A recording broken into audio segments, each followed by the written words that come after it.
शांति। आज की मुरली शुरू करेंगे। आज है 27 जुलाई 2024। बाबा के आज के महावाक्य। बाबा ने कहा, मीठे बच्चे, बाप समान रहमदिल और कल्याणकारी बनो। समझदार वह जो खुद भी पुरुषार्थ करे और दूसरों को भी कराए। बाबा हम सभी को यहाँ पर इस संसार में जो चल रहे दुख के पार्ट हैं उससे छुड़ाने के लिए रहम दिल बनकर आया है। और बाबा का नाम भी है शिव, सदा शिव, है ना। तो शिव का अर्थ होता है कल्याणकारी। तो बाबा सदा ही कल्याणकारी है अपने बच्चों के लिए।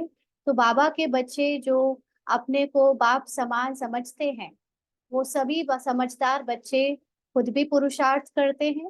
पुरुषार्थ का मतलब अपने को आत्मा की स्थिति में स्थित करना, अपने को अपने सत्य पहचान में स्थित करके देह भान से मुक्त कराना, बार बार स्मृति दिलाना कि मैं आत्मा इस दुनिया में मेहमान हूँ और मैं आत्मा इस 5 तत्वों की सृष्टि से परे हूँ। और बाबा के समान बनने के लिए यानी बाबा के समान अनुभव करने का अभ्यास करना। तो जो बच्चे ऐसा खुद भी करते हैं वो दूसरों को बिना जगाए रह नहीं सकते ना, वो दूसरों को भी जगाते हैं, दूसरों को भी अपने समान बनाते हैं। तो समझदार बच्चों के लिए बाबा ने आज कहा कि बाप समान रहमदिल और कल्याणकारी बनो। प्रश्न है, तुम बच्चे अपनी पढ़ाई से कौन सी चेकिंग कर सकते हो? तुम्हारा पुरुषार्थ क्या है? तुम बच्चे अपनी पढ़ाई से कौन सी चेकिंग कर सकते हो? तुम्हारा पुरुषार्थ क्या है? तो बाबा ने उत्तर दिया कि पढ़ाई से तुम चेकिंग कर सकते हो कि हम उत्तम पाठ बजा रहे हैं या मध्यम या कनिष्ठ। सबसे उत्तम पाठ उनका कहेंगे जो दूसरों को भी उत्तम बनाते हैं, अर्थात सर्विस कर ब्राह्मणों की वृद्धि करते हैं। तुम्हारा पुरुषार्थ है पुरानी जुत्ती उतार नई जुत्ती लेने का। जब आत्मा पवित्र बने तब उसे नई पवित्र जुत्ती यानी शरीर मिले। तो बाबा हमें कौन सी पढ़ाई की चेकिंग बोल रहा है? अपनी पढ़ाई से हम चेक कर सकते हैं कि हम उत्तम पाठ बजा रहे हैं, मध्यम या कनिष्ठ। सबसे उत्तम पाठ वो बच्चे जो खुद भी अपने को सबसे सर्वश्रेष्ठ महान आत्मा बनाने का या उस स्थिति में स्थित होने का अभ्यास करने में लगे हुए हैं और साथ साथ दूसरों को भी अपने जैसा बनाते जा रहे हैं और उसी की सेवा में ब्राह्मण पाठ बजा रहे हैं, ब्राह्मणों की वृद्धि करा रहे हैं। अनेक शूद्र आत्माओं को, यानी आत्मा तो शूद्र नहीं लेकिन शूद्र पाठधारी आत्माओं को ब्राह्मण पाठधारी बना रहे हैं, यानी उनको भी श्रेष्ठ कर्म करना सिखा रहे हैं, बाबा के ज्ञान अनुसार चलना सिखा रहे हैं। और जो बाबा ने एक लाइन जो ये बोली है ये बहुत इंपॉर्टेंट है समझने के लिए कि तुम्हारा पुरुषार्थ है पुरानी जुत्ती उतार नई जुत्ती लेने का, यानी पुराने शरीर को त्याग नया शरीर लेने का। इसमें अभ्यास की क्या बात है? इसमें तो अपने आप ही हो जाना है ऑटोमेटिकली, लेकिन इसमें पुरुषार्थ की क्या बात है? तो ये समझने की बात है कि अगर आत्मा पुरुषार्थ में देह भान में रह जाती है या जो भी आत्माएं पुरुषार्थ नहीं करती, बाबा को नहीं जानती और देह भान के साथ शरीर छोड़ती हैं, वो सब दुख से शरीर छोड़ती हैं। यानी उनके स्वभाव संस्कार और उनकी स्मृति बिल्कुल भी चेंज नहीं होती। वो इस ड्रामा के जो भी उनको बंधन मिले हैं, संबंध के रूप में बंधन है ना अभी तो सब, तो वो सभी उनको खींचते हैं और उसके ही प्रति उनकी आसक्ति रहती है और उसी आसक्ति के साथ अगर शरीर छोड़ते हैं तो अगला जन्म भी उसी आसक्ति के साथ पैदा, मतलब वो पैदा होते हैं या उनको शरीर भी वैसे ही अशुद्ध मिलता है, यानी कलयुग में ही वो जन्म लेते हैं।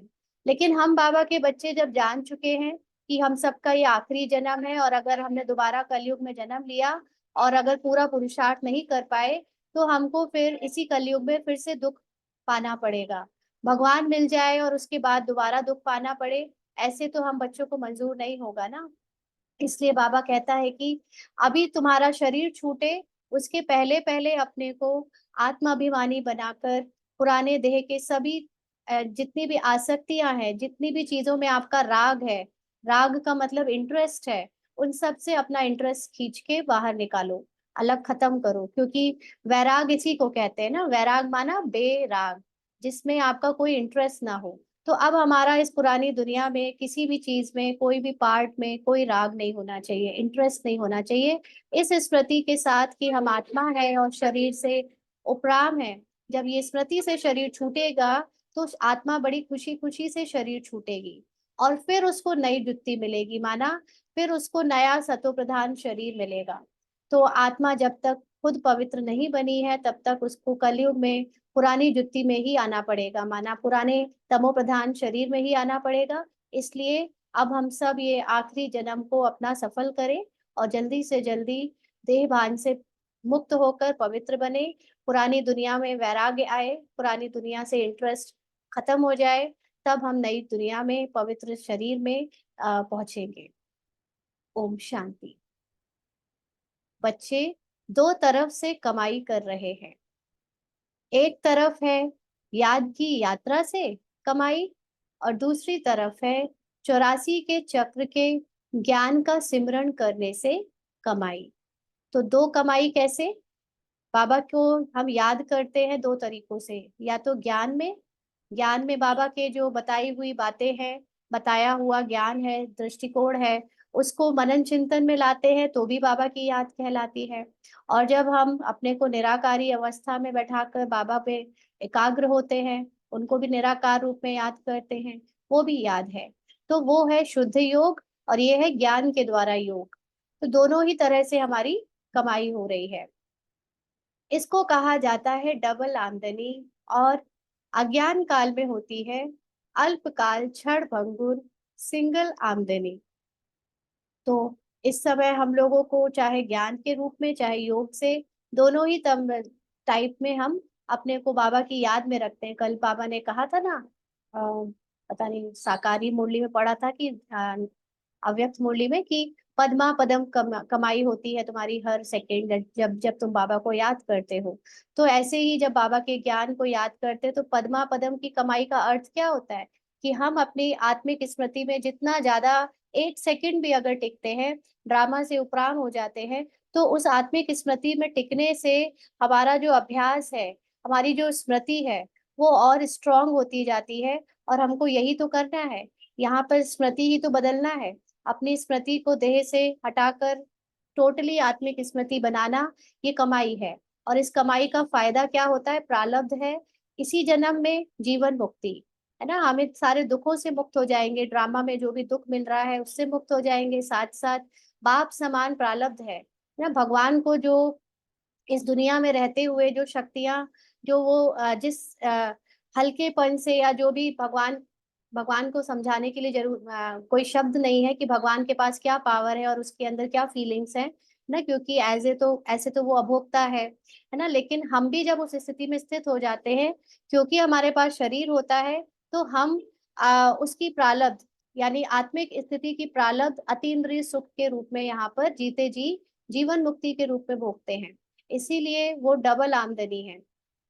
और अज्ञान काल में तो हम केवल धन कमाते हैं, स्थूल धन, और वो भी स्थूल धन भी जो है हमारा लिमिटेड होता है, सिंगल आमदनी होती है।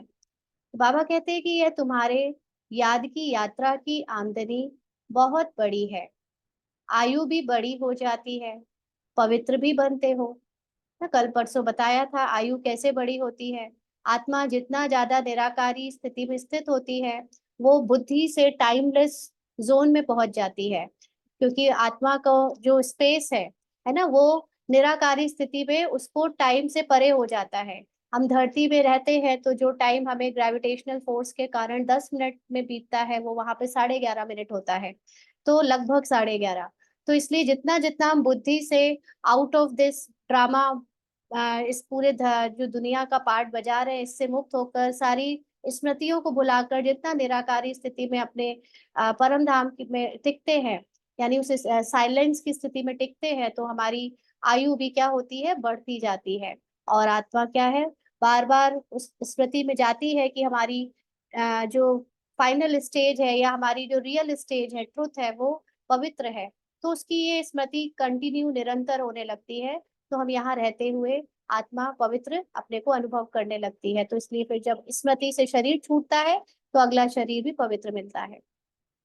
बाबा कहते सभी दुखों से छूट जाते हो, बहुत बड़ी आमदनी है। सतयुग में आयु भी बड़ी हो जाती है। तो दुखों से छूटने का केवल एक ही तरीका है, ड्रामा को और ड्रामा के पार्ट से इंटरेस्ट खत्म कर दो। यहाँ पर जो भी हो रहा है, दुख मिल रहा है, दुख चल रहा है, ये सब ड्रामा में बनी बनाई स्क्रिप्ट के अकॉर्डिंग सीन आ रहे हैं। सीन एक के बाद एक बदल रहे हैं। हम उस सीन में अपने आप को जो है बार बार फंसा लेते हैं, या कहने का मतलब उसमें इतना मर्ज हो जाते हैं कि हमें लगता है कि हमें ही वो दुख मिल रहा है। अगर ये अभ्यास बार बार किया जाए कि हम इस ड्रामा से उपराम है, ये हम नहीं है, ये रियल नहीं है, ये सब कुछ एक सपना है, बना बनाया स्क्रिप्ट है, तो ऑटोमेटिकली आपको इस दुनिया के ड्रामा से मुक्ति मिल जाएगी, माना दुख से मुक्ति मिल जाएगी। बाबा कहते हैं अज्ञान काल में पढ़ाई का अल्प काल का सुख रहता है, और दूसरा पढ़ाई का सुख शास्त्र पढ़ने वालों को मिलता है। उनसे फॉलोअर्स को कुछ फायदा नहीं, फॉलोअर्स तो है भी नहीं, क्योंकि वह तो ना ड्रेस आदि बदलते, ना घर बार छोड़ते, तो फॉलोअर्स कैसे कह सकते।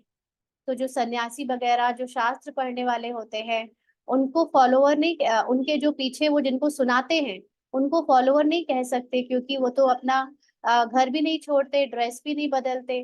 तो फॉलोअर का मतलब होता है फॉलो करने वाला, यहाँ तो कोई फॉलो करता नहीं वैसे। वहां तो शांति, पवित्रता सब है। यहाँ अपवित्रता के कारण घर घर में कितनी अशांति होती है। तुमको मत मिलती है ईश्वर की। कल भी बाबा ने कहा था ना, मैं ईश्वर बुद्धि तुम्हें बनाना है यहाँ पर। तो यहाँ पर जो मत है, जो ज्ञान है बाबा का, इसी ज्ञान से हमारा मन और बुद्धि दोनों ईश्वरी बन जाती है ना। रावण के बुद्धि और रावण के मन से छूटकर वो टोटली ईश्वर की बुद्धि और मन में मर्ज हो जाती है।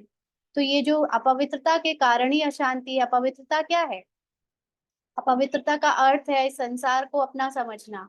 ये जो देह के रिश्ते हैं, ये जो शरीर है, ये जो अपना नाम हम जिसको बोलते हैं, या इसके इससे रिलेटेड जो पद में सुन देखते हैं, है ना, कोई अपने को कुछ समझता है, कोई कुछ समझता है, और अपनी आदतें, संकल्प, संस्कार, बुद्धि, इस सब को अपना समझना ही अपवित्रता है।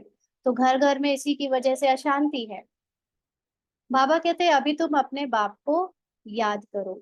बाबा को याद क्यों करना है? ताकि हमारी जो बुद्धि और मन है वो ईश्वरी बन जाए, और हम बाबा के समान इस ड्रामा से उपराम हो जाएं। बाबा इस ड्रामा में आकर भगवान का पार्ट प्ले करते हुए भी एकदम उपराम रहता है ना, यहाँ के दुख से अपने आप को कभी भी दुखी नहीं करता। तो ऐसे हम भी हो जाएं, अपने को ईश्वरीय गवर्नमेंट समझो। परंतु तुम हो गुप्त ना। कोई हमको जैसे सरकारी अधिकारियों को जो चीजें मिली होती हैं, या उनको सब जानते हैं कि सरकारी अधिकारी है, तो उस हिसाब से उनको रिस्पेक्ट भी मिलती है सोसाइटी में। लेकिन हम गुप्त हैं, हम भगवान की गवर्नमेंट है, लेकिन कोई जानता नहीं, इसलिए हम ये एक्सपेक्ट नहीं कर सकते कि हमको भी लोग उस दृष्टि से देखेंगे, उस वैसा ऊंचा ट्रीट करेंगे। क्योंकि ये जो पुरुषार्थ है, इसमें उनका मिसबिहेव या उनके द्वारा दिया गया विरोध, स्ट्रगल, यही तो हमें वैराग दिलाता है ना। इसीलिए ये गुप्त पुरुषार्थ है, इससे हम कोई और हमको जान नहीं सकता अभी हम क्या कर रहे हैं। तो इसलिए हमें उनकी तरफ से काफी कुछ देखने सुनने को मिलता है। और बाबा कहते दिल में कितनी खुशी होनी चाहिए, अंदर ही अंदर खुशी होनी चाहिए, ये नशा अंदर रहना चाहिए, है ना। जब भी हम ये एक्सपेक्ट करते हैं कि बाहर वाले हमको क्यों नहीं समझते, बाहर वाले हमें उस दृष्टिकोण से क्यों नहीं देख रहे हैं, तो ये भी एक इच्छा है ना, कि हमें वो समझे। और बाबा ने तो क्या कहा है, तुमको तो इच्छा मात्र अविद्या बनना है ना। तो ये हमको बिल्कुल एक्सपेक्ट नहीं करना है कि कोई हमको समझे, कोई हमको अच्छा समझे, कोई हमारे साथ अच्छे से बिहेव करे। ये सब इच्छाएं त्याग देनी है। जो जैसा कर रहा है उसको साक्षी होकर देखना है, चाहे वो इस पार्ट के साथ ही क्यों ना हो रहा है ना। तो उसमें भी ये जो इच्छा रहती है वो हमें दुख देती है।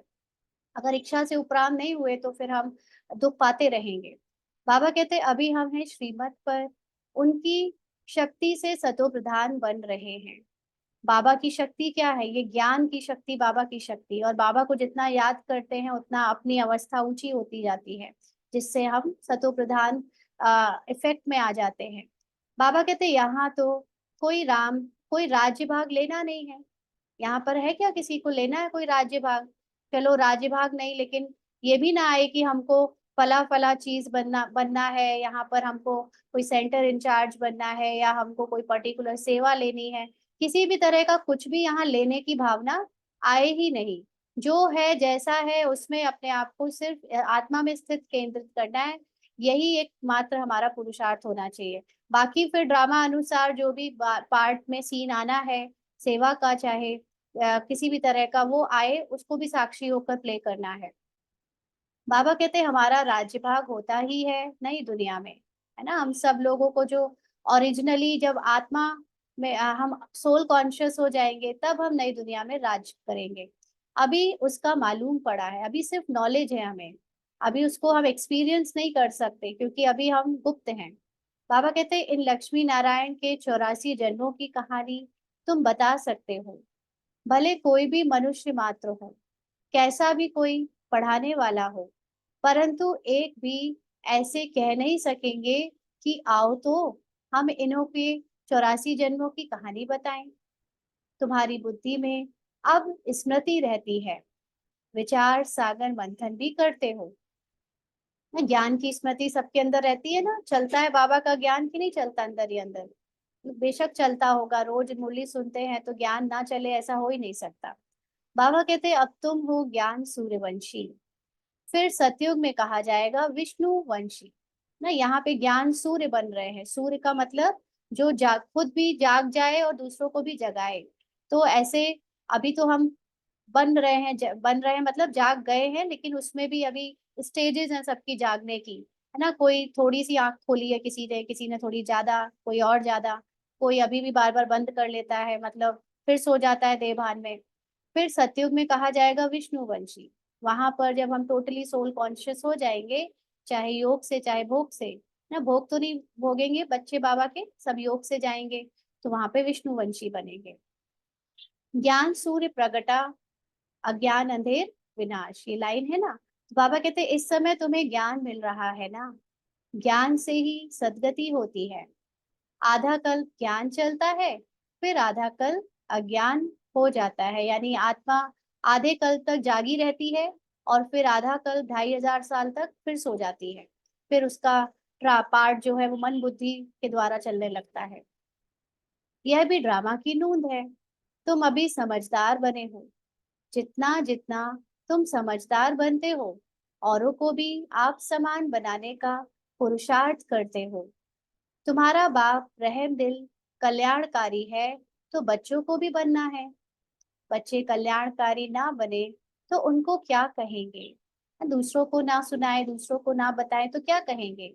गायन भी है ना, हिम्मत ए बच्चे मदद ए बाप, यह भी जरूर चाहिए ना। कभी भी ये नहीं सोचना है कि हमें कोई मौका बाहर से मिले, कोई दूसरा दे। हमें अपनी स्टेज खुद बनानी है ना। सेवा में हमें खुद बाहर जाकर औरों को जगाना है।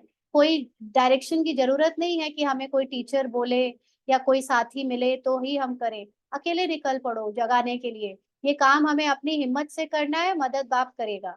इसलिए जरूर ये बाबा के समान कल्याणकारी बनकर सेवा करनी है। बाबा कहते नहीं तो वर्षा कैसे पाएंगे? तो वर्षा क्या है? अभी हम सब बेहद का वर्षा पा रहे हैं, तो जो बाप की स्थिति है उस वो पा लेना ही तो वर्षा है ना। आत्मा की स्थिति में स्थित हो जाना सबसे बड़ा वर्षा है। फिर तो सतयुग में हद का वर्षा हो जाएगा, वहां पर जो भी चीजें हैं वो फिजिकल मिलेंगी। बाबा कहते मतलब हद का वर्षा का मतलब आप फिजिकली चीजों में कह रहे हैं, नहीं तो वैसे तो बाबा ने कल बोला कि बेहद का वर्षा सतयुग का होता है। लेकिन जब हम सोल कॉन्शियस होते हैं तो हमारे लिए फिजिकल चीजें मायने नहीं रखती, है ना। इसीलिए वहां पर ईंटें भी सोने की होती है तो कोई खास उनको फर्क नहीं पड़ता कि ये कोई धन है, उसको धन के रूप में देखते ही नहीं। तो बाबा कहते हैं सर्विस अनुसार तो वर्षा पाते हो, ईश्वरीय मिशन हो ना। तो सेवा या सर्विस उसके अनुसार वर्षा मिलता है, लेकिन सेवाओं के भी अलग अलग पैमाने हैं, है ना। स्थूल सेवा की अलग कमाई है, स्थूल में ही वाचा आ जाती है। और फिर जो हम अ, मनसा सेवा करते हैं उसकी अलग कमाई है। फिर जो आत्मिक स्थिति में स्थित होकर सेवा करते हैं वो अलग कमाई है। कल की हमने अव्यक्त मुरली में पढ़ा था, सुना था कि जो लोग सिर्फ इतना भी अगर सहयोग देते हैं कि दूसरों को उत्साहित करते हैं, दूसरों को जो है आगे रखते हैं, या उनका उनका इनकरेजमेंट करते हैं, वो भी एक सेवा है। या थोड़ा भी साइड से कोई भी सहयोग कर देते हैं तो वो भी सेवा है। हर एक सेवा का कुछ ना कुछ जमा जरूर होता है। तो इसलिए बाबा कहते हैं कि सेवा करेंगे तो वर्षा पाएंगे। ईश्वरी मिशन होना, जैसे क्रिश्चियन मिशन, इस्लामी मिशन होती है, वह अपने धर्म को बढ़ाते हैं। तुम अपने ब्राह्मण धर्म और दैवी धर्म को बढ़ाते हो। ड्रामा अनुसार तुम बच्चे बहुत मददगार बनेंगे ना। ये ड्रामा में बाबा हमसे ही मदद, या हमको ही इंस्ट्रूमेंट क्यों बनाएगा, क्योंकि हमें भेजना है बाबा को उधर, और हमारे द्वारा ये सेवा कराने से, क्योंकि सेवा से ही वैराग्य आता है ना। जितनी हम सेवाओं में इन्वॉल्व होते हैं, दोनों दोनों चीजें हैं। सेवा से वैराग्य आता भी है, और सेवा में हमको अगर इंटरेस्ट ज्यादा हो जाए, यानी राग ज्यादा आ जाए, तो सेवा हमारा वैराग छुड़ा भी देता है। तो ये अंडरस्टैंडिंग होनी चाहिए कि हमको सेवा में कितना बुद्धि और मन से इन्वॉल्व होना है, और कितना इंस्ट्रूमेंट बनकर करना है। अगर हम इससे ज्यादा इन्वॉल्व हो गए, तो अगर हमारा पूरा राग सेवा में चला गया, तो फिर हम उसमें भी क्या होंगे, फेल हो जाएंगे। क्योंकि अगर लास्ट समय शरीर छोड़ते समय आत्मा को सेवा भी याद आई तो भी समझो फेल है। बाबा कहते हैं ना ये बात। तो इसलिए वैसे ड्रामा अनुसार बाबा हमसे बहुत मदद लेगा। कल्प पहले जो पार्ट बजाया था वह जरूर बजाएंगे। तुम देख रहे हो, हर एक अपना उत्तम, मध्यम, कनिष्ठ पार्ट बजा रहे हैं, है ना। जिससे जिस तरह से हो सकता है वो सेवा कर रहा है। सबसे उत्तम पार्ट वह बजाते हैं जो उत्तम बनाने वाला है, यानी जो अपने जैसा अनेक आत्माओं को बनाता चला जाता है, उनको भी ज्ञान मिलाकर उनको भी आत्माभिमानी बनाता है, वो सबसे उत्तम सेवा है। तो सभी को बाप का परिचय देना है, और आदि मध्य अंत का राज समझाना है। ऋषि मुनि आदि भी नेति नेति कहते गए, और फिर कह देते सर्वव्यापी है, और कुछ नहीं जानते। ड्रामा अनुसार आत्मा की बुद्धि भी तमो प्रधान बन जाती है, क्योंकि ड्रामा में जब द्वापर शुरू होना था, तब से बुद्धि और मन का प्रभाव आत्मा से अलग होना था। इसीलिए बाबा ने बोला ड्रामा अनुसार, है ना। और कलयुग तक तो एकदम तमो प्रधान होना है। तो शरीर की बुद्धि नहीं कहेंगे। बुद्धि मन और बुद्धि मन संस्कार तीनों है आत्मा की फैकल्टी। लेकिन फिर भी जब हम बॉडी कॉन्शियस रहते हैं, तभी ये बुद्धि और मन अलग काम करता है। अगर हम बॉडी कॉन्शियस नहीं होते, सोल कॉन्शियस होते हैं, तो सोल सोल की ही अपनी प्रॉपर्टी काम करती है, तब मन और बुद्धि अलग नहीं भागते। लेकिन जब हम देह भान में आ जाते हैं तो ये मन बुद्धि अलग अलग भागने लगते हैं। तो फिर भी डिफरेंस है कि शरीर में बुद्धि नहीं होती है ना। शरीर स्थूल चीज है, बुद्धि सूक्ष्म चीज है। आत्मा में ही मन बुद्धि है। यह अच्छी रीति समझकर और फिर बच्चों को चिंतन करना है, फिर समझाना होता है। वो लोग शास्त्र आदि सुनाने के लिए कितने दुकान निकाल बैठे हैं। तुम्हारी भी दुकान है, हाँ, बाबा का भी घर है, जगह जगह बाबा के सेंटर है, ये भी दुकान है। बाबा कहते बड़े बड़े शहरों में बड़े दुकान चाहिए। बच्चे तो जो तीखे होते हैं, उनके पास खजाना बहुत रहता है।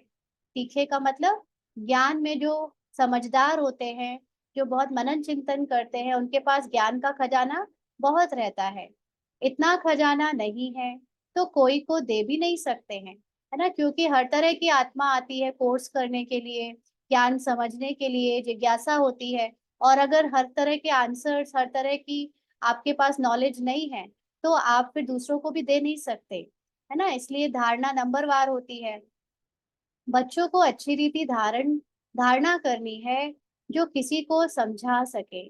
तो ज्ञान की धारणा अच्छी रीति कब होगी, जब हमारा योग अच्छा होगा, जब हमारे अंदर आत्मिक अवस्था अच्छी होगी, तो ऑटोमेटिकली धारणा अच्छी होगी। फिर आपके द्वारा आप नहीं समझाओगे, बल्कि बाप समान जो मन बुद्धि बन चुकी है वो समझाएगी, है ना। इसीलिए हमको सदा बाबा के साथ कंबाइंड होकर हर कर्म करते रहना है, ताकि मन बुद्धि को मौका ना मिले अलग से तमो प्रधान पार्ट बजाने का। लेकिन फिर भी ड्रामानुसार वो बजाती है ना। तो बाबा कहते बात कोई बड़ी नहीं है, सेकंड की बात है। ये समझ लेना कि मैं कौन हूँ, ये सेकंड की बात है। और मैं कौन हूँ और मेरा बाप कौन है, ये जान लेना, इसमें बस 1 सेकंड लगता है वर्षा पाने के लिए, लेकिन उसको समझाने में बहुत हमको मेहनत करनी पड़ती है अभी। बाबा कहते तुम आत्माएं बाप को पहचान गए हो तो बेहद के मालिक हो गए। मालिक भी नंबरवार होते हैं, राजा भी मालिक, तो प्रजा भी कहेगी हम भी मालिक हैं। यहाँ भी सब कहते हैं ना हमारा भारत। तुम भी कहते हो श्रीमत पर हम अपना स्वर्ग स्थापन कर रहे हैं। फिर स्वर्ग में भी राजधानी है, अनेक प्रकार के दर्जे हैं। पुरुषार्थ करना चाहिए ऊंच पद पाने का। बाप कहते हैं जितना अभी पुरुषार्थ करके पद पाएंगे वही कल्प कल्पांतर के लिए होगा। यानी दोनों चीजें आ जाती हैं इसमें, कि हम पुरुषार्थ करके पद उतना ही पाएंगे जितना कल्प कल्पांतर पाया होगा। और अभी भी हम जो पुरुषार्थ कर रहे हैं, जो हम हमको लगता है कि हम कर रहे हैं, वो जो भी फाइनल होगा, आत्मा जिस पुरुषार्थ पे शरीर छोड़ेगी जितना भी करके, वही उसका कल्प कल्पांतर के लिए फिक्स हो जाएगा। इम्तिहान में कोई की कम मार्क्स हो जाती है तो फिर हार्ड फेल भी हो जाते हैं, है ना। जब लौकिक एग्जाम्स होते हैं उसमें कोई जो अपने से एक्सपेक्टेशन अच्छी रखता है लेकिन पढ़ाई नहीं कर पाता, या पढ़ाई करने के बाद एग्जाम में परफॉर्म अच्छे से नहीं कर पाता, या ज्ञान को जो पढ़ाई करता है उसको गलत समझ लेता है ना, गलत तरह से पढ़ लेता है, तो फिर उसका परफॉर्मेंस बिगड़ जाता है। और फिर वो जब रिजल्ट आता है तो हार्ड फेल भी हो जाते हैं, तो अच्छा रिजल्ट नहीं आता। तो यह तो है बेहद की बात। अब यहाँ पर हम सब कौन सी अवस्था का एग्जाम देने वाले हैं? हम सब आत्मा की स्थिति में कितना स्थित हो पाए हैं जब शरीर छूटा तब, इसलिए इसको बेहद की बात कहते हैं। पूरा पुरुषार्थ नहीं किया तो फिर दिल शिकस्त भी होंगे और सजा भी खानी पड़ेगी। पूरा पुरुषार्थ का मतलब अगर निरंतर आत्मिक स्थिति में नहीं टिक पाए, पूरी तरह सोल कॉन्शियस नहीं बन पाए शरीर छोड़ते समय, तो क्या होगा कि जो पेपर आ रहे हैं उसमें भी बार बार सजाएं फील होंगी, यानी दुख फील होगा। अगर अवस्था अचल अडोल नहीं रही तो हर समय मन और बुद्धि आपको तरह तरह की प्रताड़ना देगी, है ना, संकल्प के रूप में वही सजाएं लगेंगी। और शरीर छोड़ते समय बहुत डर लगेगा, दुखी होकर शरीर छोड़ेंगे, यानी दिल शिकस्त हो जाएंगे। इसको कहते पूरा पुरुषार्थ नहीं कर पाना। उस समय कर ही क्या सकेंगे? फिर क्या कर सकेंगे जब पता चल जाएगा कि हमारा इतना ही हो पाया ना, कुछ भी नहीं। आत्मा क्या करेगी? वो लोग तो जीवघात करते डूब मरते हैं। जब इस एग्जाम में अच्छे मार्क्स नहीं आते या अच्छा परफॉर्म नहीं करते, तो वो लोग तो, कई बच्चे ऐसे होते हैं ना, सुसाइड कर लेते हैं, डूब मरते हैं। बाबा कहते हैं इसमें घात आदि की बात नहीं। अब वो तो शरीर को खत्म कर लेते हैं, यहाँ तो शरीर हम है ही नहीं, इतना तो सबको पता चल ही गया है। भले ही हम सोल कॉन्शियस बन पाए लास्ट तक, चाहे ना बन पाए, लेकिन ज्ञान तो सबको है ना। सोल कॉन्शियसनेस का मतलब होता है कि आप पूरी तरह से निडर और इस दुनिया की आसक्ति से मुक्त हो गए हो। वो तो सबको पता चल ही चुका है कि हम ये नहीं है, ये दुनिया के देह में या शरीरधारी नहीं है। बट फिर भी अब फिर वो क्या सुसाइड करेंगे? शरीर नहीं है तो सुसाइड तो सिर्फ शरीर की ही होती है, आत्मा की तो कोई सुसाइड हो नहीं सकती ना। तो यहाँ आत्मघात की कोई बात नहीं। आत्मा का तो घात होता ही नहीं, वह तो अविनाशी है। बाकी शरीर का घात होता है जिससे तुम पार्ट बजाते हो।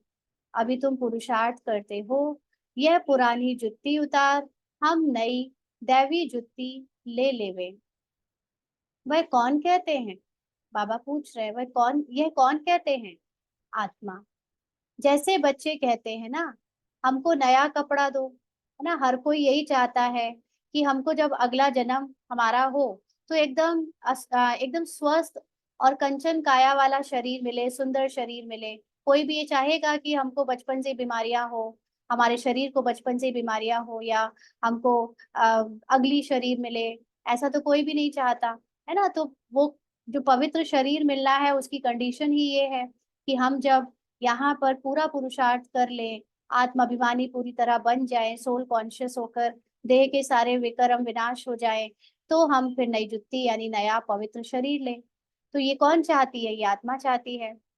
और बच्चे भी जैसे कहते हैं कि हमको नया कपड़ा दो, तो हम आत्माओं को भी नया कपड़ा चाहिए। बाप कहते हैं तुम्हारी आत्मा नई बने तो शरीर भी नया चाहिए, तब शोभा है। आत्मा के पवित्र होने से पांच तत्व भी नए बन जाते हैं। पांच तत्वों का ही शरीर बनता है। जैसे जो दादियां अभी पूरा पुरुषार्थ करके गई हैं, है ना, तो एडवांस पार्टी में सब तो नहीं, लेकिन जो थोड़े से खास दादियां हैं, ऐसे तो एडवांस पार्टी में हर कोई जा रहा है, जो भी इस समय बाबा का बच्चा शरीर छोड़ रहा है वो सब एडवांस पार्टी में जा रहे हैं। लेकिन जरूरी नहीं कि वो सब पूरा पूरा यानी पूरी तरह सोल कॉन्शियस होके शरीर छोड़ के गए हैं। लेकिन जो दादियां या जो बाबा, जैसे बाबा तो अभी अव्यक्त रूप का पार्ट बजा रहा है, लेकिन दादियां जैसे गई हैं, तो उनको जरूर जहां भी गई हैं वहां शरीर मिला होगा, तो उनका शरीर अभी बीमारियों से मुक्त होकर उन्हें मिला होगा ना। पहले उन्होंने यहाँ पर ही सारी बीमारियों को भोग लिया, यहाँ पर जो भी हिसाब किताब थे वो शरीर के द्वारा चुकतू कर दिए। और ये शरीर में जब हिसाब किताब आते हैं तब और ज्यादा मदद मिलती है आपको सोल कॉन्शियस बनने की। आपको वैराग आता है इस शरीर से भी, है ना, इंटरेस्ट आपका खत्म हो जाता है इस शरीर से। तो ये बीमारियां भी आपको आपकी संपूर्णता को अनुभव कराने में मदद करती हैं। खैर, बाबा कहते पांच तत्वों का ही शरीर बनता है। जब आत्मा सतो प्रधान है तो शरीर भी सतो प्रधान मिलता है। आत्मा तमो प्रधान है तो शरीर भी तमो प्रधान। अब सारी दुनिया के पुतले, पुतले मतलब ये शरीर, तमो प्रधान है। दिन प्रतिदिन दुनिया पुरानी होती जाती है, गिरती जाती है। नए से पुरानी तो हर एक चीज होती है। पुरानी हो फिर डिस्ट्रॉय होती है। यह तो सारी सृष्टि का सवाल है। अब ये हालत है कि छोटे छोटे बच्चे भी जो पैदा हो रहे हैं वो अनेक बीमारियों के साथ उनके शरीर पैदा हो रहे हैं ना, शरीर आ रहे हैं।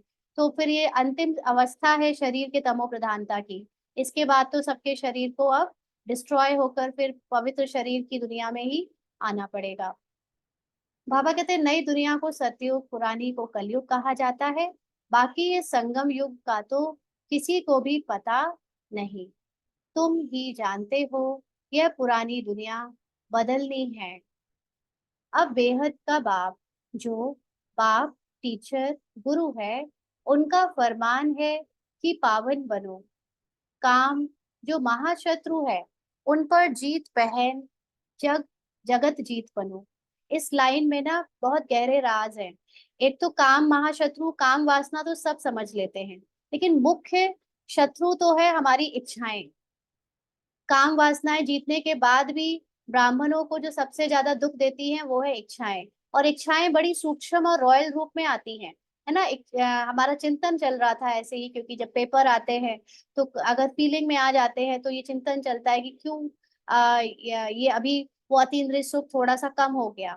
तो इसमें यही निष्कर्ष निकलता है कि जरूर तुमने कुछ ना कुछ इच्छाएं करी हैं। इच्छाएं बड़ी रॉयल, जो लोगों को लगेंगी ही नहीं कि वो इच्छाएं हैं। जैसे कि लोग आपको सही समझे, कि आपको ऑनेस्ट समझे, कि दूसरे आपको थोड़ा सा जो आपने किया है उसके लिए एक्नॉलेज करें। ऐसी ऐसी इच्छाएं भी तो होती है ना हमारे अंदर। और जब ये सब चीजें नहीं मिलती हैं या ये चीजों में कमी आती है तो तुरंत फीलिंग में आते हैं। आत्मा, आत्मा तो नहीं लेकिन मन, है ना। तो ये सब भी हमारे लिए महाशत्रु है। इसीलिए बाबा ने या गीता में भी ये लिखा हुआ है कि मान अपमान, निंदा स्तुति, यश अपयश सब में एक समान बनकर दिखाओ, तब आप उस अपनी परम अवस्था को प्राप्त करोगे, तब पुरुषार्थ पूरा कहा जाएगा।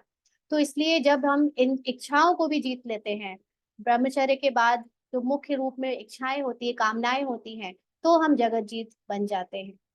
इस पर बहुत अटेंशन रखना है, क्योंकि ब्राह्मण यहीं पर धोखा खा जाते हैं।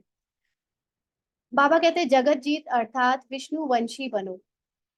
बात एक ही है। इन अक्षरों का अर्थ तुम जानते हो, बच्चे जानते हैं, हमको पढ़ाने वाला है बाप। पहले तो यह पक्का निश्चय चाहिए, बच्चा बड़ा होता है तो बाप को याद करना पड़े, फिर टीचर को, फिर गुरु को याद करना पड़े। भिन्न भिन्न समय पर तीनों को याद करेंगे। यहाँ तो तुमको तीनों ही इकट्ठे एक ही टाइम पर मिले हैं, बाप, टीचर, गुरु। एक ही है। वो लोग तो वानप्रस्थ का भी अर्थ नहीं समझते ना, उसमें उन्होंने शरीर को वानप्रस्थ करने के लिए 60 साल के ऊपर एक ब्रैकेट बना दिया है कि यहाँ पर वानप्रस्थी कहलाएंगे, लेकिन असली में वानप्रस्थी का आध्यात्मिक अर्थ क्या होता है वो नहीं जानते। वानप्रस्थ में जाना है इसलिए समझते हैं गुरु करना चाहिए ना, 60 वर्ष के बाद गुरु करते हैं। यह कायदा अभी ही निकला है। बाप कहते हैं इनके बहुत जन्मों के अंत में वानप्रस्थ अवस्था में मैं इनका सदगुरु बनता हूँ।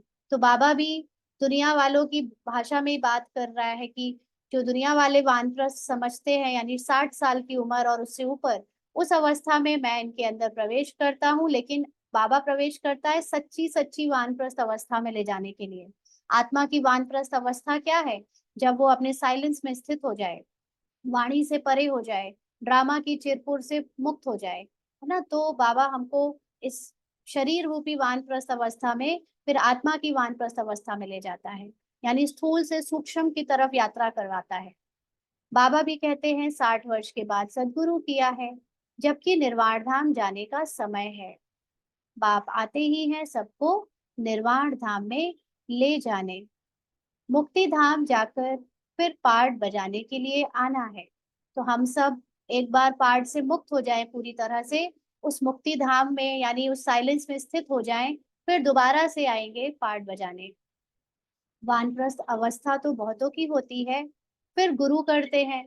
आजकल तो छोटा बच्चा हुआ उसको भी गुरु करा देते हैं, फिर गुरु को दक्षिणा मिल जाएगी। क्रिश्चियन लोग क्रिश्चियनाइज कराने के लिए गोद में जाकर देते हैं, फादर की गोद में देते हैं, परंतु वह कोई निर्वाण धाम में जाते नहीं। यह सब राज बाप समझाते हैं, यानी थोड़ा बहुत उसका स्थूल रूप में परंपरा के रूप में फॉलो अनेक धर्मों में होता है, हमारे में भी क्रिश्चियन में भी, लेकिन जो रियल बात है वो बाबा ही समझाते हैं। ईश्वर का अंत तो ईश्वर ही बताएंगे। अंत का मतलब फिनिश नहीं, लेकिन ईश्वर कौन है, कैसा है, क्या है, वो ईश्वर ही आकर बताएगा। शुरू से लेकर बतलाते आए हैं, अपना अंत भी देते हैं और सृष्टि का ज्ञान भी देते हैं ना। ड्रामा का राज और बाबा का राज दोनों दिया। आत्मा का राज तो फिर भी बहुत हद तक, 100% ना सही बट बहुत हद तक आत्मा, यहाँ पर कई अनेक श्रेष्ठ आत्माओं को, महान आत्माओं को पता था जो पाठधारी होकर गए हैं, लेकिन जो ईश्वर का अंत है या ईश्वर की रियल आइडेंटिटी है वो बहुत वो कोई भी वहां तक पहुंच ही नहीं पाया, इसीलिए वो खुद भगवान को आकर बताना पड़ा। और ड्रामा तो फिर भगवान के सिवा कोई बता ही नहीं सकता। तो ईश्वर खुद आकर आदि सनातन देवी देवता अर्थात स्वर्ग की स्थापना करते हैं। इनका नाम भारत ही चला आता है। गीता में सिर्फ श्री कृष्ण का नाम डाल कितना रोला कर दिया है, यह भी ड्रामा है। गीता में सिर्फ हार जीत का खेल है। इसमें हार जीत कैसे होती है यह बाप बिगड़ तो कोई बता न सके। यह लक्ष्मी नारायण भी नहीं जानते कि हमको फिर हार खानी है ना, यानी उनको भी फिर मनुष्य बन जाना है, वो भी साधारण बन जाएंगे और उनको भी साधारण पार्ट बजाना पड़ेगा, दुख भी होना पड़ेगा। ये सब उनको नहीं पता। यह तो सिर्फ तुम ब्राह्मण ही जानते हो, शूद्र भी नहीं जानते, माना जो अज्ञानी है, जो बाबा के बच्चे नहीं है, वो भी नहीं जानते। बाप ही आकर तुमको ब्राह्मण से देवता बनाते हैं। हम सो का अर्थ बिल्कुल अलग है, ओम का अर्थ अलग है ना। दुनिया में हम लोगों ने हम सो हम का बहुत सुना, ओम को भी अलग अलग तरह से डिस्क्राइब करते हैं हजारों लोग, लाखों लोग, है ना, लेकिन बाबा ने रियल वर्ड इसका मीनिंग बताया। मनुष्य तो बिगैर अर्थ जो आया वह कह देते हैं, हमें पता है कि नहीं पता ओम का अर्थ क्या होता है। ओम का मतलब अहम आत्मा, यानी मैं आत्मा, यानी मैं स्थित हूँ अपने आत्मा में।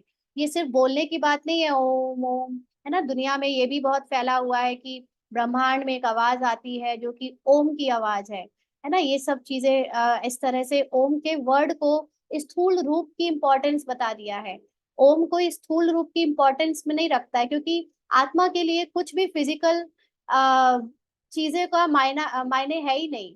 आत्मा तो खुद ही इतनी सूक्ष्म है, इतनी कहना चाहिए सटल है, इतनी छोट जिसको देखा नहीं जा सकता, टच नहीं किया जा सकता, वो नॉन फिजिकल आइडेंटिटी है।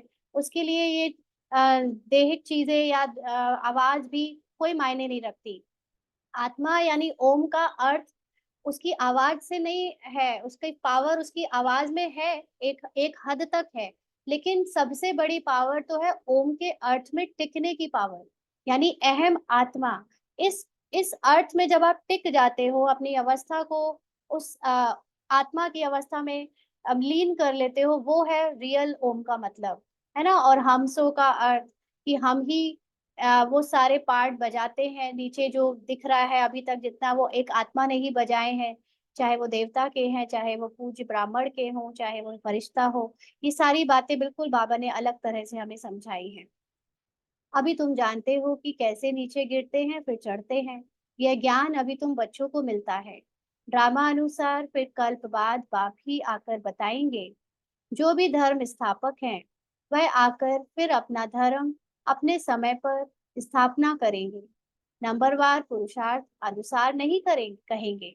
वो कोई पुरुषार्थ नहीं करते, वो तो यहाँ पर ही उनको जितनी नॉलेज मिली है उसके आधार पर ये स्मृति उनकी पाठ में जागृत जब हो जाएगी, तो वो अब मुक्ति धाम से नीचे आकर अपना पाठ बजाएंगे बस। नंबरवार समय अनुसार आकर अपना अपना धर्म स्थापन करते हैं। यह एक बाप ही समझाते हैं। मैं कैसे ब्राह्मण, फिर सूर्यवंशी, चंद्रवंशी डायनेस्टी स्थापन करता हूँ, है ना। अभी ब्राह्मण तो सब अपने को कह रहे हैं, लेकिन उसमें भी दो कैटेगरी के हैं, सूर्यवंशी और चंद्रवंशी। सूर्यवंशी की आ, जो पहचान है वो यही कि वो कभी भी उनकी अवस्था, वो जो है वो ऊपर नीचे नहीं होंगे, वो माया से ऐसे युद्ध नहीं करेंगे। अभी तो सभी कर रहे हैं, लेकिन एक टाइम के बाद ये दो डिवीजन भी हो जाएंगे, है ना। जो आत्माएं अपनी आत्मा की स्थिति में स्थित होकर पार्ट बजा रही हैं, वो सूर्यवंशी की कैटेगरी में चली जाएंगी। और जो मेजोरिटी है, जिसमें जो आत्मा को जानती तो है लेकिन अभी स्थिति नहीं बना पाई है, और अभी भी मन बुद्धि से अपने को अचल अडोल होता हुआ नहीं देख पा रही हैं, वो चंद्रवंशी डायनेस्टी में चली जाएंगी, है ना। तो ये डिवीजन होगा या हो रहा है अभी भी। बाबा कहते हैं अभी तुम हो ज्ञान सूर्यवंशी। अभी तो सबको बाबा ने ज्ञान सूर्य से यानी सबको जगा दिया है। अब जागा कौन कितना है ये डिसाइड करेगा कि कौन विष्णुवंशी और कौन रामवंशी में जाएगा, है ना। बाबा कहते हैं अभी तुम हो ज्ञान सूर्यवंशी, जो फिर विष्णुवंशी बनते हो। अक्षर बड़ी खबरदारी से लिखने होते हैं, जो कोई भूल ना निकाले, ना। तो इसलिए बाबा के एक एक शब्द पर कोई भी क्वेश्चन रेज कर सकता है, तो बाबा को बड़ा रिफाइननेस से एक एक ज्ञान का पॉइंट सुनाना पड़ता है। तुम जानते हो यह ज्ञान का एक एक महावाक्य रतन हीरे है, ना। ये नॉलेज इतनी वैल्यूएबल है कि एक भी नॉलेज या एक भी ज्ञान के पॉइंट से आप जीवन मुक्ति को पा सकते हो। और अगर वो पॉइंट आपको आपने कभी मिस कर दिया, वो बाद में पता चला, तो हो सकता है कि उसी पॉइंट से आपकी अवस्था बन जानी थी और वो आप लेट कर दिया। इसलिए बाबा के एक एक वाक्यों को बहुत गहराई से पूरे अटेंशन से सुनना चाहिए। बच्चों में समझाने की बहुत रिफाइननेस चाहिए। कोई अक्षर भूल से निकल जाए तो फट से राइट करके समझाना चाहिए। कई बार होता है ना, बोलते बोलते थोड़ा सा कंफ्यूजन में अंदर ही हो जाता है, तो तुरंत उसको ठीक कर देना चाहिए। सबसे कड़ी भूल है बाप को भूलना, है ना। अगर हम कुछ भी करें, चाहे ज्ञान समझाएं चाहे स्थूल सेवाएं करें, बाबा को भूले तो ये सबसे बड़ी भूल है। बाप फरमान करते हैं, मामेकम याद करो, यह भूलना नहीं चाहिए। चलिए सभी 1 मिनट के लिए अपने आत्मिक स्थिति में स्थित होकर बाबा को निराकारी स्थिति में सामने देखें और उनके समान अपनी स्थिति को महसूस करें।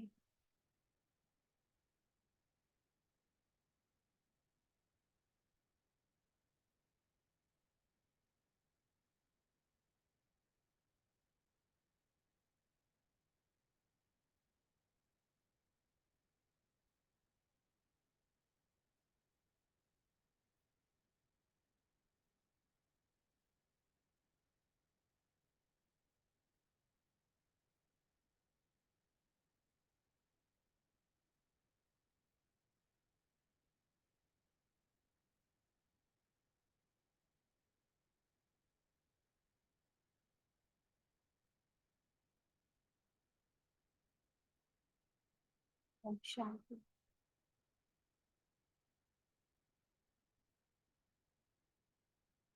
आगे बाबा कहते, तुम बहुत पुराने आशिक हो। तुम सब आशिकों का एक माशूक है। वह तो एक दो की शक्ल पर आशिक माशूक होते हैं। यहाँ तो माशूक है एक। वह एक कितने आशिकों को याद करेंगे। अनेकों को एक को याद करना तो सहज है। एक कैसे अनेकों को याद करेंगे। हाँ, बाबा एक है, हम सब इतने सारे हैं। बाबा हम सबको कैसे याद करेंगे। बाबा को कहते हैं, बाबा हम आपको याद करते हैं, आप हमको याद करते हैं। बाबा से बच्चे पूछते हैं। बाबा कहते हैं, अरे याद तुमको करना है पतित से पावन होने के लिए ना, क्योंकि बाबा को याद करने का कारण है कि हम बाबा को याद करते हैं तो मैं आत्मा अपनी स्थिति में स्थित होती चली जाती हूँ। बाबा तो ऑलरेडी स्थित है, बाबा को थोड़ी ना पतित बनना है। बाबा कहते मैं थोड़ी ही पतित हूँ जो याद करूं। तुम्हारा काम है याद करना। क्योंकि हम ये याद भी क्या समझ लेते हैं, ये समझते हैं स्थूल याद, शरीर की याद। और वो भी ऐसे जैसे हम लोग एक दूसरे को यहाँ पर फिजिकली याद करते हैं ना, कि फलाना भाई फलाना बहन। तो वो वाली याद तो बाबा के लिए कोई मायने नहीं रखती। बाबा के सामने तो बच्चे सदा ही हैं। याद तो उनको किया जाता है जो दूर हो। बाबा के सामने उनके बच्चे सदा ही रहते हैं, बाबा तो सदा ही हमारे साथ रहता है, हम भूल जाते हैं कि बाबा हमारे साथ है ना, इसलिए हमें फिर उनको याद करना पड़ता है। तो बाबा कहते, मैं थोड़े पतित हूँ जो याद करूं, तुम्हारा काम है याद करना, क्योंकि पावन बनना है। जो जितना याद करते हैं और अच्छी रीति सर्विस भी करते हैं, उनको धारणा होती है। तो धारणा होने का मतलब वो अपनी स्थिति में ज्यादा से ज्यादा टिक पाते हैं ना, वो अब सोल कॉन्शियस बनते चले जाते हैं। याद की यात्रा बहुत डिफिकल्ट है, इसमें ही युद्ध चलती है। बाकी ऐसे नहीं कि 84 का चक्र तुम भूल जाएंगे। यह कान सोने का बर्तन चाहिए। कान क्या चाहिए, सोने का बर्तन। आज बाबा ने कान को सोने का बर्तन, वैसे बुद्धि को कहते हैं बाबा, लेकिन आज कान यानी जो आप सुन रहे हो वो भी बहुत अच्छे से अंदर जाए। जितना तुम याद करेंगे उतनी धारणा अच्छी होगी, इसमें ताकत रहेगी। इसलिए कहते हैं याद का जौहर चाहिए ना। ऐसे भी अनेक आत्माएं देखने में आती हैं, बाबा के बच्चे जो 20-40 साल से अपने को कहते हैं कि ज्ञान में चल रहे हैं, लेकिन आज भी वो फिजिकल चीजों के लिए इतना नियम करते हैं, मतलब टच अनटच के पीछे इतना पड़े रहते हैं कि इसको नहीं छूना, उसको नहीं छूना, ये नहीं करना, वो नहीं करना। ये सारी जो भक्ति मार्ग में जो हम लोग चीजें फॉलो करते थे ना, भेदभाव करते थे, वो अगर बाबा के बच्चे भी अभी कर रहे हैं, इसका मतलब कि वो याद उनकी यथार्थ याद नहीं है। क्योंकि यथार्थ याद तो तब है जब आप बॉडी के फील से भी उपराम हो जाओ। ये तो आपको दिखे ही ना कि कौन कौन सी कास्ट का है, कौन क्या कर, मतलब जो बिल्कुल भी शरीर की चीजें होती है वो तो मैं भूल गई हूँ क्योंकि वो अब करती नहीं हूँ इसलिए, है ना। तो हम समझ सकते हैं कि बहुत सारी जगह पर फिजिकली बहुत चीजों के डिफरेंसेस हैं। ये करना है, ये नहीं करना है, ये छूना है, ये नहीं छूना है। ये सारी छुआछूत की भी चीजें जो बाबा के बच्चे फॉलो करते हैं, इसका मतलब वो याद में नहीं है। ये तो टोटली बॉडी कॉन्शियसनेस की बात है। सोल कॉन्शियसनेस में तो आत्मा को सिर्फ आत्मा ही दिखती है और कुछ दिखता ही नहीं। तो इसलिए इसको बाबा कहते हैं कि जब धारणा अच्छी होगी तो ताकत रहेगी। इसीलिए कहते हैं याद का जौहर चाहिए। ज्ञान से कमाई है, याद से सर्व शक्तियां मिलती हैं नंबरवार। तलवारों में भी नंबरवार जौहर का फर्क होता है। इसीलिए जब हम ऐसा नहीं कि वो लोग योग नहीं लगा रहे या उनके पास योग की पावर नहीं है लेकिन नंबरवार है ना। जो पावर एक टोटली सोल कॉन्शियस पार्टधारी में होगी, वो ऐसे आधे अधूरे सोल कॉन्शियस वालों में नहीं होगी। इसलिए बाबा इसको जौहर कहता है, ये जौहर में फर्क होता है। वह तो है स्थूल बातें, मूल बात बाप एक ही कहते हैं, अल्फ को याद करो। दुनिया के विनाश के लिए यह एक एटॉमिक बॉम्ब जाकर रहेगा और कुछ नहीं। उसमें ना सेना चाहिए ना कैप्टन। आजकल तो ऐसा बनाया है जो वहां बैठे बैठे बॉम्ब छोड़ेंगे, है ना। अमेरिका वगैरह में तो सिर्फ बना बनाया खड़ा है, सिर्फ एक बटन दबाने का काम रह गया है। तुम यहाँ बैठे बैठे राज्य लेते हो, वह वहां बैठे सबका विनाश करा देंगे। तुम्हारा ज्ञान और योग उनका मौत का समान इक्वल हो जाता है। जैसे जैसे बाबा के बच्चों के अंदर सोल कॉन्शियसनेस बढ़ती जाएगी, उनका विनाश का भी जो टाइम पीरियड है वो करीब पहुंचता जाएगा। यह भी खेल है, एक्टर्स तो सब है ना। भक्ति मार्ग पूरा हुआ है, बाप ही आकर अपना और रचना के आदि मध्य अंत का परिचय देते हैं। अब बाप कहते हैं व्यर्थ की बातें तुम नहीं सुनो, इसीलिए hear no evil see no evil. व्यर्थ क्या है? अब ये ड्रामा की जो भी बातें हो रही हैं, कहाँ क्या हो रहा है, या हम सबके भी ड्रामा में जो सीन में जो जो आ रहा है उस सब में इंटरेस्ट मत रखो, होने दो जो हो रहा है, सुनकर भी अनसुना कर दो, है ना। इसलिए इसका चित्र बनाया है बंदर वाला। आगे बंदर का बनाते थे, अब मनुष्य का बनाते हैं, क्योंकि सूरत मनुष्य की है परंतु सीरत बंदर जैसी है, इसीलिए भेंट करते हैं। अभी तुम कितनी से किसकी सेना हो? शिव बाबा की। बंदर से तुमको मंदिर लायक बना रहे हैं, कहाँ की बात कहाँ ले गए हैं ना। इसलिए हनुमान को दिखाते हैं, हनुमान पहले एक साधारण जीवन जी रहे थे, राम आए और उन्होंने राम से जो कर्तव्य कराए, या सॉरी हनुमान से जो कर्तव्य कराए और उनकी सेना से जो कर्तव्य कराए, उसके कारण उनका पूरा क्लैन जो है वो पूजनीय बन गया, उनकी मंदिर बन गए। तो वो बंदर कौन है? हम सभी तो थे, है ना, जिसको बाबा ने इतने अच्छे कर्तव्य सिखाए कि हमारे फिर द्वापर युग से ही पूजा होती है। तो बाबा कहते बंदर कोई पुल आदि बांध सकता है क्या? यह सब है दंत कथाएं ना। हम लोग जो काम कर रहे हैं उसी का यादगार उन्होंने कथा के रूप में, स्थूल रूप में बंदर में दिखा दिया। कभी भी कोई पूछे शास्त्रों को तुम मानते हो, तो बोलो वाह, ऐसा कौन होगा जो शास्त्रों को नहीं मानेगा। हम सबसे जास्ती मानते हैं। तुम भी इतना नहीं पढ़ते हो जितना हम पढ़ते हैं, आधा कल्प हमने पढ़े हैं। स्वर्ग में शास्त्र भक्ति की कोई चीज नहीं होती। कितना सहज बाप समझाते हैं, फिर भी आप समान बना नहीं सकते। बच्चों आदि के बंधन के कारण कहाँ निकल नहीं सकते, है ना। ब्रह्मा बाबा के तन में जब शिव बाबा आता था, तो बच्चे आदि जो है बाबा को जाने नहीं देते थे, और क्योंकि वो रथ इतना वैल्यूएबल था इसलिए हर जगह जा भी नहीं सकते थे। बाबा कहते यह भी ड्रामा ही कहेंगे। बाप कहते हैं हफ्ता 15 दिन कोर्स लेकर फिर आप समान बनाने लग जाना चाहिए, यानी सेवाओं में ज्ञान सुनाने लग जाना चाहिए। जो बड़े बड़े शहर हैं, कैपिटल में घेराव डालना चाहिए, माना चारों तरफ सेंटर खुल जाने चाहिए। बाबा की पाठशालाएं जहाँ जहाँ बच्चे हैं, हर जगह बाबा के बच्चे दिखने चाहिए, तो फिर उनका आवाज निकलेगा। बड़े आदमी बगैर कोई का आवाज निकल ना सके।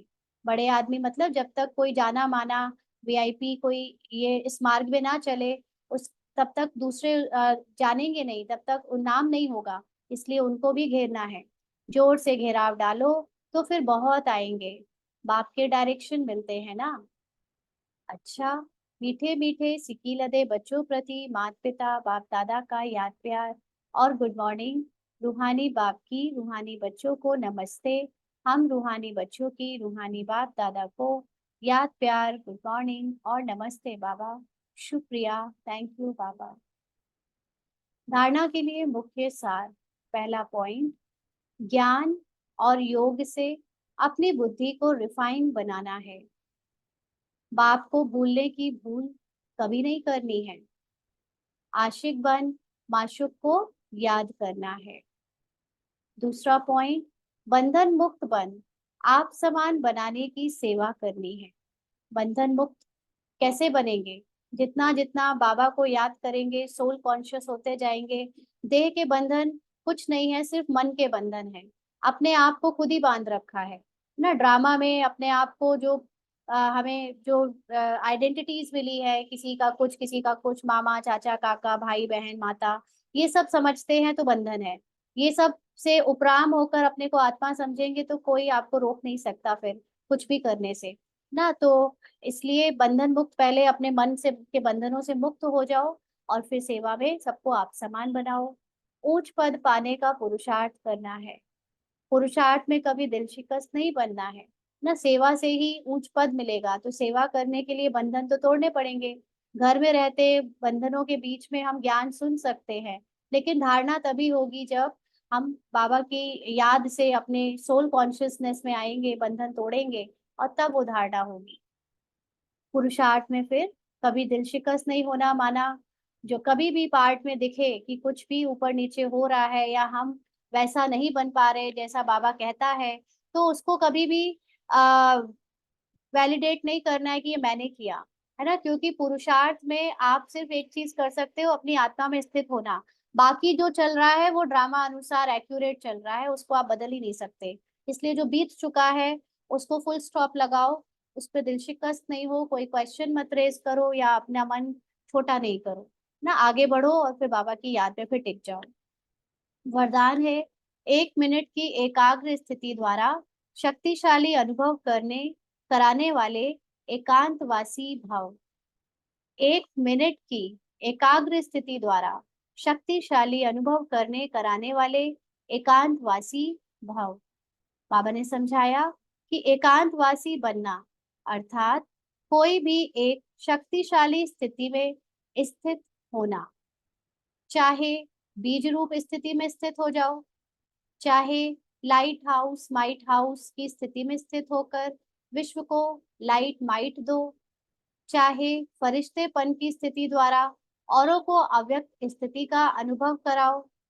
1 सेकंड व 1 मिनट भी अगर इस स्थिति में एकाग्र हो, स्थित हो जाओ, तो स्वयं को और अन्य आत्माओं को बहुत लाभ दे सकते हो। सिर्फ इसकी प्रैक्टिस चाहिए। तो ये हमें अभ्यास बार बार करना है, और इसके लिए हमको बहुत ज्यादा समय बैठने की जरूरत नहीं है। किसी से बात भी कर रहे हैं तो उसी में भी 1 मिनट कभी भी ब्रेक मिल जाता है थोड़ी देर के लिए, तो उसमें आप अपनी स्थिति में स्थित हो जाओ। किसी भी स्थिति में बीज रूप में डिफिकल्ट लगता है तो आप फरिश्तेपन की यानी बिल्कुल निश्चिंत हल्का अनुभव करते हुए अपने को प्रकाश रूप में देखते हुए अनुभव करोगे, तो भी वो स्थिति बनकर आपको दूसरों को अव्यक्त स्थिति का अनुभव कराएगी। तो अनेक तरह की स्थितियां हैं जो बाबा कहता है कि किसी में भी स्थित हो जाओ और ये प्रैक्टिस बढ़ाते जाओ। स्लोगन है, ब्रह्मचारी वह है जिसके हर संकल्प हर बोल में पवित्रता का वाइब्रेशन समाया हुआ है। तो हमें सिर्फ ब्रह्मचारी वाली पवित्रता नहीं धारण करनी है, बल्कि ब्रह्मचारी वाली पवित्रता धारण करनी है। और ब्रह्मचारी पवित्रता क्या है? जिसमें हर संकल्प और हर बोल में पवित्रता हो। तो हर संकल्प हर बोल पवित्र कब होगा?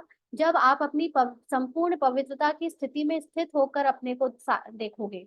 अगर आपने अपने मन बुद्धि के वश खुद को देख लिया और उसको ही सच समझ लिया, तो आप जो है वो संपूर्ण पवित्रता की स्थिति से गिर जाओगे।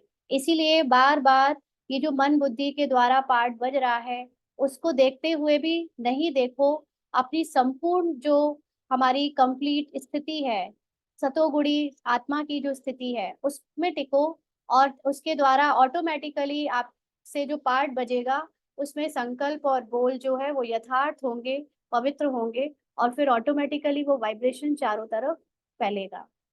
अच्छा, ओम शांति। आज के अव्यक्त इशारे हैं। ब्रह्मा बाप ने बच्चों को मालिक बनाया और स्वयं को सेवाधारी के रूप में रखा। मालिकपन का मान भी दिया, शान भी दिया, नाम भी दिया। कभी अपना नाम नहीं किया मेरे बच्चे। तो तो जैसे बाप ने नाम मान शान सबका त्याग किया, परोपकार किया, स्वयं का सुख बच्चों के सुख में समझा, बच्चों की विस्मृति का के कारण दुख का अनुभव सो अपना दुख समझा, ऐसे फॉलो फादर कर परोपकार की भावना से संपन्न बनो, तब विश्व कल्याण का कार्य संपन्न होगा। बहुत ऊंची अवस्था है ये, जब हम अपने को कंप्लीटली किसी भी इच्छा से मुक्त कर देते हैं। जैसे अभी मुरली में हमने समझा, सारी कामनाएं से मुक्त हो जाओ। कोई मुझे मान दे, कोई मुझे कोई मेरा एक्नॉलेज करे, या कोई मुझे पूछे, या कोई मेरी केयर भी करे, किसी भी तरह की इच्छा से मुक्त हो जाओ। हर तरह की, बाबा ने किसी से कोई इच्छा नहीं रखी, और बच्चों को बल्कि पूरा सब कुछ दिया जो उन्हें चाहिए। किसी बच्चे को मान चाहिए तो मान दिया, किसी को नाम चाहिए तो नाम भी दिया, उनको अपने से आगे रखा, सुख भी दिया, अपने लिए नहीं सोचा। तो हम बच्चों को भी उस लेवल तक अपने अंदर अटेंशन रखना पड़ेगा, और ये अटेंशन रखने का हम हर समय हमें याद रहेगा। इसीलिए जो परिस्थितियां आती है उसमें बार बार ये हमें अपने से पूछना है कि क्या कोई ऐसी कामना है जिसकी वजह से मैं दुखी हो रही हूँ, या कोई ऐसी बात है जिसकी वजह से मैं हलचल में हूँ। तो आपको पता चलेगा कि जरूर कुछ ना कुछ अंदर, हम लोग जो जनरली बातों में कहते हैं ना कि कम से कम इतना तो कह देते, इतना तो कर लेते, कम से कम इतना तो बता देते, ये सब भी नहीं होना चाहिए। ये सारी चीजें भी हमारे दुखों के कारण है ना। तो कुछ भी नहीं चाहिए किसी से, सिर्फ जो हो रहा है, जैसा हो रहा है, उसको साक्षी होकर देखते हुए सबके लिए परोपकार की भावना रखना, और सबको जो चाहिए वो देते जाना। इस तरह से संपन्न बनना है बाबा की जैसे, और विश्व कल्याण का कार्य संपन्न करना है। ओम शांति।